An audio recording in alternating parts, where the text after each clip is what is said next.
নমস্কার বন্ধুরা, নবদিগন্ত চ্যানেলের পক্ষ থেকে আপনাদের সকলকে জানাই স্বাগতম। তো বন্ধুরা, এই মুহূর্তে সবথেকে বড় খবর, নিয়োগ দুর্নীতি মামলায় পর্ষদের প্রাক্তন সভাপতি মানিক ভট্টাচার্য তিনি কিন্তু আজকে জামিনে ছাড়া পেলেন। তো কি কি শর্ত রয়েছে এবং কেন ছাড়লো তাকে আদালত থেকে, এই বিষয়ে বিস্তারিত আপডেট আপনাদের সাথে জানাতে চলেছি। আপনারা সম্পূর্ণ ভিডিওটি দেখুন এবং তার সাথে সাথে এই যে এত নিয়োগ দুর্নীতি, প্রাথমিকের যে নিয়োগ দুর্নীতি মামলায় অ্যারেস্ট হয়েছিল মানিক ভট্টাচার্য যেহেতু ছাড়া পেয়ে গেল, সেক্ষেত্রে বঞ্চিত ক্যান্ডিডেটরা আদৌ কোনো সুবিচার পাবে কিনা, বা যারা দুর্নীতিগ্রস্ত শিক্ষক রয়েছেন তাদের চাকরি বাতিল হবে কিনা, এই বিষয়ে আপনাদের সাথে বিস্তারিত আলোচনা করব। তবে তার আগে বলি, যারা প্রথমবার চ্যানেলটি দেখছেন আপনারা অবশ্যই চ্যানেলটিকে সাবস্ক্রাইব করে নেবেন। তো চলুন তাহলে আমরা বিস্তারিত আপডেটটি দেখে নিই। তো বন্ধুরা, আপনারা ইতিমধ্যে হয়তো অনেকেই জেনে গিয়েছেন আর অনেকেই হয়তো জানেন না। তো যারা জানেন না তাদেরকে জানানোর জন্যই ভিডিওটি করা।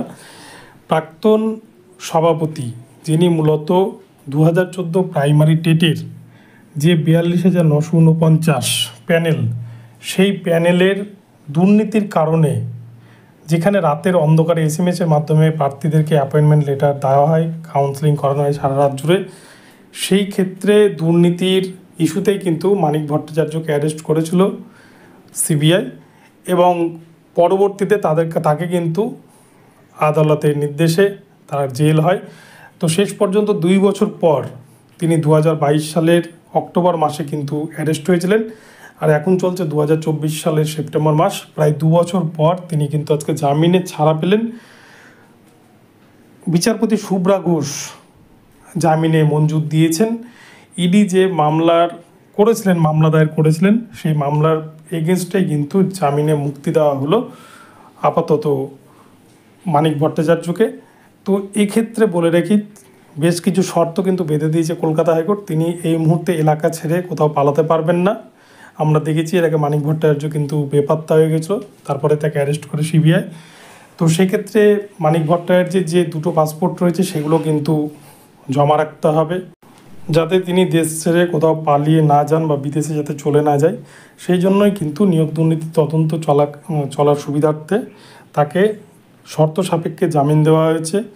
তো এই প্রসঙ্গে সিবিআই বা ইডি তারা কিন্তু তদন্ত প্রক্রিয়া চালাতে পারবে, তাদের কিন্তু তদন্ত প্রক্রিয়ার উপর কোনো রকম স্থগিতাদেশ জারি করেনি কোর্ট। সেক্ষেত্রে তদন্ত চলবে, কিন্তু জামিনে তিনি মুক্তি পেয়েছেন। তো এক্ষেত্রে বলে রাখি, যারা 42,949 প্যানেলের চাকরি পাওয়ার যোগ্য হয়েও যাদের নম্বর বেশি থাকা সত্ত্বেও কম নম্বরের প্রার্থীরা চাকরি পেয়েছে, দেখতে পাচ্ছে দুর্নীতি হয়েছে, তারা কাট অফ মামলা করছে, রিজার্ভেশন কেস করছে, এক্ষেত্রে তাদের ভাগ্যের শিখে ছিঁড়বে কিনা এটা বলা মুশকিল। যেহেতু আমাদের ভারতীয় বিচার ব্যবস্থা দীর্ঘমেয়াদী বিচার ব্যবস্থা, যুগের পর যুগ কিন্তু বিচার চলতেই থাকে। সেক্ষেত্রে অপরাধীরা জামিনে ছাড়া পেয়ে তারা কিন্তু বুক ফুলিয়ে ঘুরে বেড়ায়, আর বিচারের বাণী নিভৃতে কাঁদে, এটা একটা কথা আছে। তো আদৌ কবে সুবিচার পাবে সেটাই দেখার, কেননা এত দুর্নীতির পরেও কিন্তু মানিক ভট্টাচার্য জামিন পেয়ে ছাড়া পেয়ে গেল। এরপর হয়তো একে একে আস্তে আস্তে পার্থ চট্টোপাধ্যায় থেকে আরম্ভ করে শান্তিপ্রসাদ সিনহার মতো দুর্নীতিগ্রস্ত লোকেরা ছাড়া পেয়ে যাবে এবং তারা হয়তো আবারও নিজেদের চেয়ার দখল করবে। তো যাই হোক, বঞ্চিত চাকরি প্রার্থীদের জন্য এটা একটা দুঃখেরই খবর।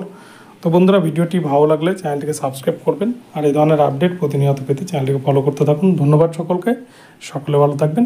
পরবর্তীতে নতুন আপডেট নিয়ে আসবো, দেখা হচ্ছে পরবর্তী ভিডিওতে। ধন্যবাদ।